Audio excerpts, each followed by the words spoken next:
స్వస్థపరిచేవాడు యేసు. మత్తయి సువార్త 14:14 మనం చదివినట్లయితే, ఆయన వచ్చి ఆ గొప్ప సమూహమును చూచి వారి మీద కనికరపడి వారిలో రోగులైన వారిని స్వస్థపరిచెను. హల్లెలూయా.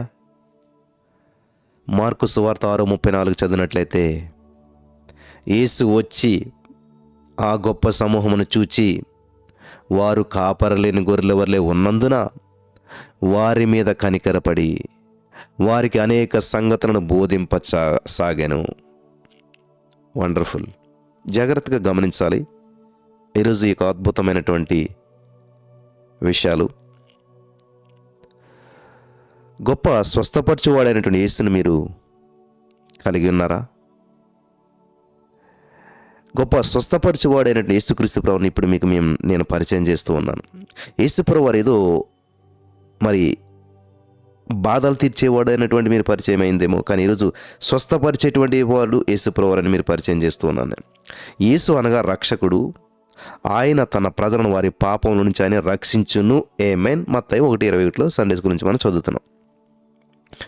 ఆయన మన పాపాలను క్షమించువాడు, రోగములను స్వస్థపరిచేవాడు, అపవాది యొక్క కట్లు బంధకాల నుంచి విడిపించి సమాధానంతో నింపేటువంటి వాడు. మీరు ఆరోగ్యవంతులుగా నిలిచిండి నిమిత్తం స్వస్థపరచు యేసునందు విశ్వాసం ఉంచండి. అనారోగ్యం మన పోర్షన్ కాదు. రోగంతో బాధపడటం దేవుని ఉద్దేశం కాదు.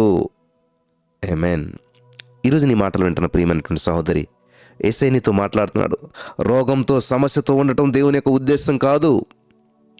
దీర్ఘకాల సమస్యలతో నువ్వు ఉండిపోవటం దేవుని ఉద్దేశం కాదు. నువ్వు ఆరోగ్యంగా జీవించాలని ఆయన దెబ్బలు తిన్నాడు, ఆయనకి ఆయన అనుభవించాడు. కాబట్టి ఆరోగ్యవంతుడిగా ఉండే నిమిత్తం, ఆరోగ్యవంతుడిగా నువ్వు నిలబడే నిమిత్తం స్వస్థతనిచ్చినటువంటి యేసయ్యనందు విశ్వాసం ఉంచండి. భూమి మీద జీవించుచున్నటువంటి దినాల్లో ఆయన ఎలాగూ సేవ చేశాడు యేసు ప్రభువారు. 33.5 సంవత్సరాలు ఎలా జీవించాడో సువార్తలు మనం చదువుతున్నాం. యేసు వారి సమాజ మందిరములలో బోధించుచు, రాజ్య సువార్త ప్రకటించుచు ప్రతి విధమైన రోగమును, ప్రతి విధమైన వ్యాధిని స్వస్థపరుచుచు సమస్త పట్టణముల యందును గ్రామముల యందును సంచారం చేసెను. మత్తయి 9:35. ఇది గమనించాలి. మత్తయి సువార్త 9:35 జరిగినటువంటి సంఘటన ఈరోజు మన జీవితంలో జరగాలి. ఈ వాక్యం వినేటమే కాదు ప్రియులారా. చూడండి, రాజ్య సువార్త ప్రకటించుచు, ఈ వాక్యం ప్రకటించబడుతుంది. కానీ ఏదో క్యాజువల్గా వినేసి విడిచిపెట్టేయటం కాదు. ప్రతి విధమైన రోగమును, ప్రతి విధమైన వ్యాధిని స్వస్థపరచుచు. ఆమేన్. In the name of Jesus. నజరేయుడైన యేసుక్రీస్తు నామములో ఈ స్వరం వినుచున్న వారి జీవితంలోనే అద్భుతాలు జరుగును గాక. ఆమేన్. ఈ స్వరం వినుచున్న వారి జీవితాల్లోనే స్వస్థతలు ఇప్పుడే కలుగును గాక. అది హెడేక్ అయినా, బ్యాక్ పెయిన్ అయినా, నీ పెయిన్ అయినా, క్యాన్సర్ అయినా, ఎయిడ్స్ అయినా, ఎటువంటి గడ్డలైనా, మరి అది భయంకరమైన సమస్య అయినా సరే, BP, sugar, thyroid, in the name of Jesus ఇప్పుడే యేసు నామములో ఈ వాక్యం వెల్లడగుతూ ఉండగానే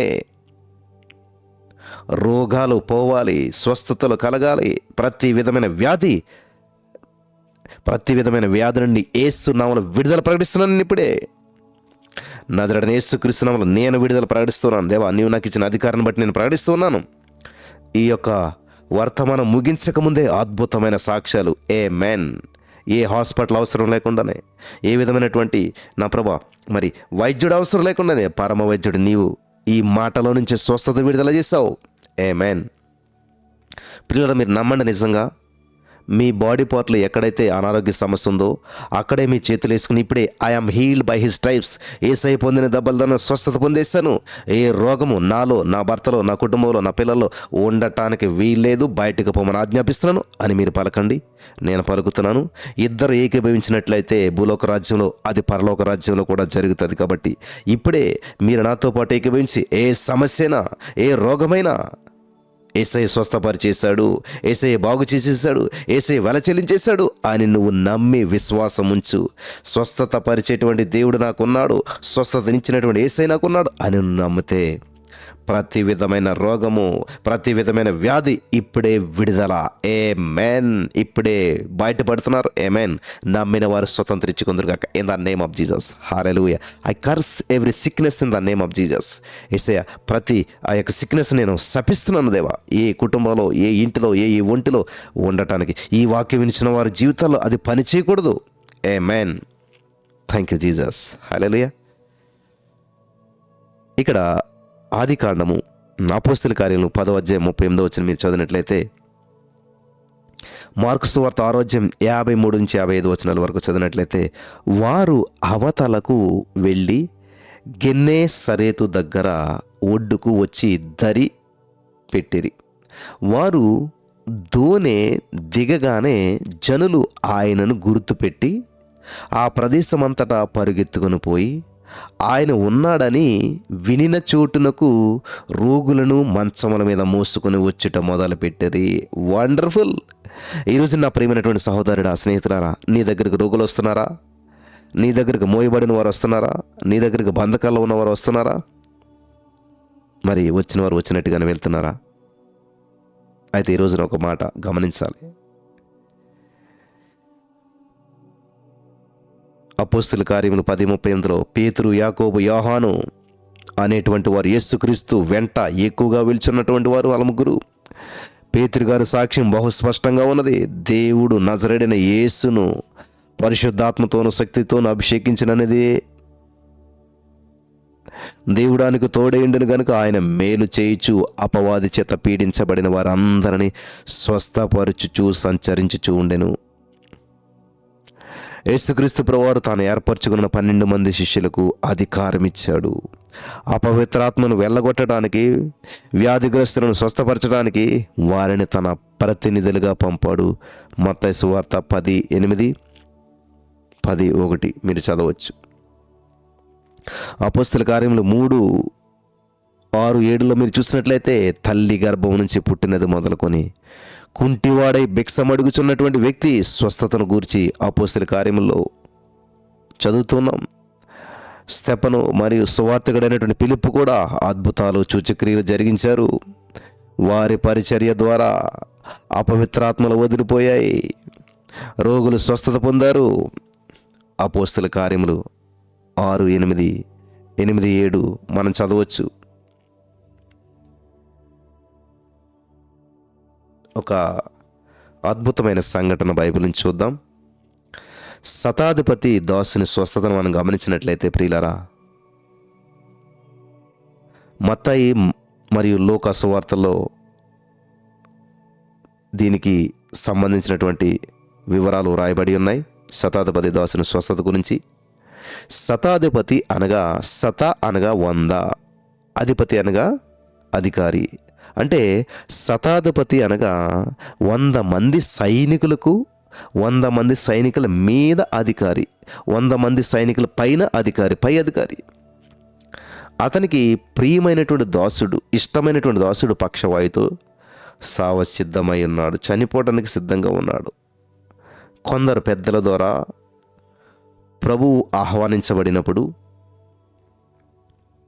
మరి నేను వచ్చి బాగు చేస్తాను అని చెప్పి ప్రభు చెప్పగా, ఈ శతాధిపతి ఏం చేశాడంటే అద్భుతం. నేను వచ్చి బాగు చేస్తానని చెప్పాడు, కానీ నీవు నా ఇంటిలోనికి వచ్చినకు నేను పాత్రుడను కాను, మాట మాత్రము సెలవేమో, అప్పుడు నా దాసుడు స్వస్థపరచబడునని తనను తాను తగ్గించుకున్నాడు. నీవు వెళ్ళుము అని ప్రభు చెప్పిన ఆ గడియలోనే శతాధిపతి దాసుడు స్వస్థత పొందాడని మత్తయి సువార్త 8:13 మనం చదువుకుంటూ ఉన్నాం. నా ప్రియమైనటువంటి సహోదరి స్నేహితులరా, దైవికమైనటువంటి ఆరోగ్యాన్ని నువ్వు అనుభవిస్తున్నావా? ఆరోగ్యంగా జీవిస్తూ ఉన్నావా? ఆరోగ్యవంతమైనటువంటి జీవితాన్ని నువ్వు అనుభవించగలుగుతున్నావా?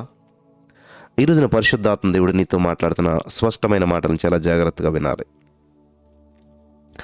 శతాధిపతి యొక్క విశ్వాసాన్ని ప్రభువు కొనియాడాడు. అతడు యేసునందు విశ్వాసం ఉంచాడు. నేడు మనం మన దేవుడు ప్రార్థన ఆలకించువాడని నమ్మాలి. యెషయా గ్రంథం 65:24 వారు వేడుకొనక మునుపు నేను ఉత్తరమిచ్చేదను, వారు మనవ చేయుచుండగా నేను ఆలకించేదను. ఆమేన్. ఇర్మియా 33:3లో నాకు మొర్రపెట్టుము, నేను నీకు ఉత్తరమిచ్చేదను, నీవు గ్రహింపలేని గొప్ప సంగతులను, గూఢమైన సంగతులను నీకు తెలియజేసేదను. ఆమేన్. సహోదరులారా, స్నేహితులారా, నేను వచ్చి నిన్ను స్వస్థపరిచెదను అని ప్రభు చెప్పుచున్నాడు. దేవుని సంతోషపెట్టుటకు మనం విశ్వాసము కలిగి ఉండాలి. దేవుడు ఉన్నాడని, తన వెతుకు వారికి ఆయన ప్రతిఫలం దయచేవాడని నమ్మవలెను. యోహాను సువార్త 11:40లో నీవు నమ్మిన ఎడల దేవుని మహిమను చూస్తావు. నీవు నమ్మిన ఎడల దేవుని మహిమను చూతువు. Thank you Jesus. నిర్గమకాండం 15:26 మీరు చూసినట్లయితే, కాబట్టి యేసునందు విశ్వాసం ఉంచాలి మనమంతాను, ఆయన మాటలందు విశ్వాసం ఉంచాలి. ఆయన ఒక్క మాట సెలవిస్తే చాలు, మన దేవుడు మన పరిహారి అయి ఉన్నాడు. 1 పేతురు 2:24 ప్రకారం ఆయన పొందిన గాయముల చేత స్వస్థత పొందితిరి అని బైబిల్ చెప్తుంది ప్రియులారా. కీర్తన 103:3లో ఆయన నీ దోషములన్నిటినీ క్షమించువాడు, నీ సంకటములన్నిటినీ అనగా వ్యాధులన్నిటినీ కుదుర్చువాడు. ఆమేన్. సంకటాలంటే వ్యాధులు. వింటున్నారా? జాగ్రత్తగా వినాలి. యేసుక్రీస్తు ప్రభువారు ప్రేమతో మీ చేతులను పట్టుకొని, నా నామమున మీరు నన్నేమడిగినా నేను చేతులని చెప్పి ధైర్యపరుస్తున్నాడు. యోహాను సువార్త 14:14లో మీరు చదువుకోండి. యాకోబు 5:15లో విశ్వాస సహితమైన ప్రార్థన ఆ రోగిని స్వస్థపరచును, ప్రభు అతను లేపును.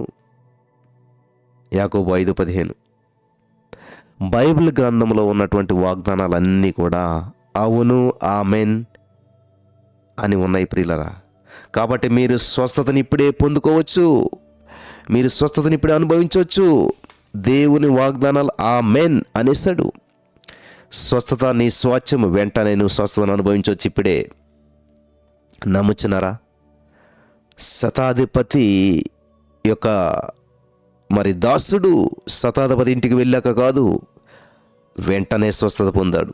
ఈ రోజున నీ కుటుంబంలో, నీ ఇంట్లో, నీ బంధువుల్లో, నీ స్నేహితుల్లో, నీ బిడ్డల్లో, నీ లోపల ఏ రోగమున్నా, ఏ సమస్య ఉన్నా ఇప్పుడే, now in the name of Jesus, ఇప్పుడే వెంటనే అద్భుతాన్ని నువ్వు స్వతంత్రించుకుంటావు. ఏదో యూజువల్గా ప్రతిరోజు సమయం దేవునితో గడపడం కాదు. ఖచ్చితంగా నువ్వు పొందుకోవాలి, నువ్వు విడుదల పొందుకోవాలి, నువ్వు స్వస్థతను అనుభవించాలి, నీ రోగం నుంచి నువ్వు బయటపడాలి, నీ సమస్య నుంచి నువ్వు బయటపడాలి. ఏదో ఆచారం కాదు ప్రియులారా. క్రిస్టియానిటీ అనేటువంటిది ఆచారం కాదు. అద్భుతాలు చూసేటువంటి ప్రతి గడియ మన జీవితంలో ఉండాలి. ప్రతిరోజు, ప్రతి క్షణము, ప్రతి వాక్యం వింటూ ఉండగా నీ జీవితంలో అద్భుతమైన కార్యాలను స్వతంత్రించుకోవాలి. In the name of Jesus, holy spirit of God. ఇప్పుడే యేసుక్రీస్తు నామములో స్వస్థత, విడుదల, అద్భుతం, అభిషేకం నీ మీద ప్రవహించాలా, నువ్వు స్వీకరించాలి. Yes lord, I'm receiving. దేవా, నేను నమ్ముచున్నాను. ఇప్పుడే నా సర్వ శరీరానికి ఆరోగ్యం ఇచ్చావు, నా సర్వ శరీరానికి నెమ్మదినిచ్చావు, నా మనసుకు నెమ్మదినిచ్చావు, నా కుటుంబానికి, నా భర్తకి, నా బిడ్డలకి. హోలీ స్పిరిట్ ఆఫ్ గాడ్, యేసుక్రీస్తు నామములో ఇప్పుడే నేను ప్రకటిస్తూ ఉన్నాను. నేను నమ్ముచున్నాను దేవా. Thank you lord. ఆశపడను ప్రియులారా, ఆశపడే ప్రాణాన్ని యేసయ్య ఆ యొక్క తృప్తిపరుస్తూ ఉన్నాడు. నజరేయుడైన యేసుక్రీస్తు నామములో ఇప్పుడే స్వస్థత, విడుదల, అద్భుతం, ఆశ్చర్యం నువ్వు చేసినందుకు వందనాలు దేవా. I'm believing, I'm receiving. ఇప్పుడే నేను స్వస్థతను స్వీకరిస్తూ ఉన్నాను యేసు నామములో. చెప్పండి, మీ వ్యాధి ఏదున్నా సరే, దేవా నా పైల్స్ మట్టుమాయం చేసావు, నా ఆర్థరైటిస్ మట్టుమాయం చేసావు, in the name of Jesus. నా బీపీ, షుగర్ నుంచి విడుదల ఇచ్చేసావు.